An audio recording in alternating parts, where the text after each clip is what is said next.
Well, an important issue for cattle producers has been increasing competition and market transparency.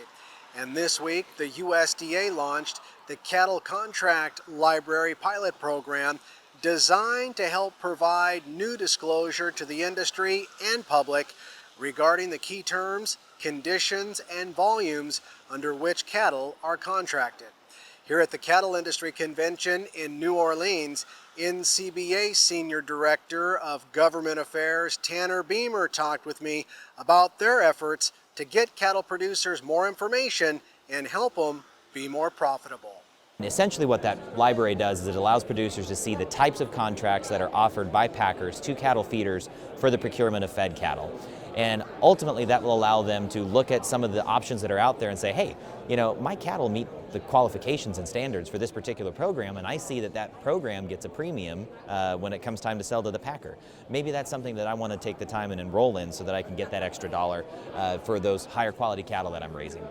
Any more information to put out there into the marketplace is powerful for producers in the right hands, and we've been very pleased to see it. Now, a lot of ranchers in the West continue to utilize public lands for grazing. And NCBA Federal Lands Committee Chairman Jim Hellier from Wyoming says that they're working hard to make sure that continues. We all want a successful range program.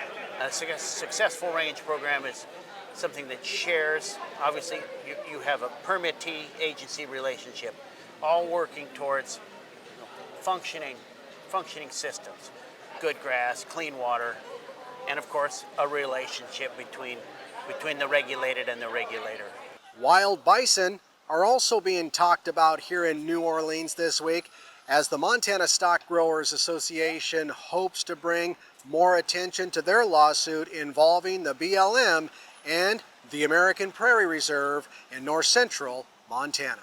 We're involved in an appeal on that because it is so, we feel they've blatantly disregarded the Taylor Grazing Act and as well as other laws in allowing those allotments to be changed over to species that are not production livestock, and at the same time doing things that go against 100 years worth of good resource management and are not the best for the resource and the good grazing management. So we're really here to ask people to help us out with that appeal and let them know that this is an issue that potentially affects everybody in the country. It's the Cattle Industry Convention and NCBA Trade Show here in New Orleans.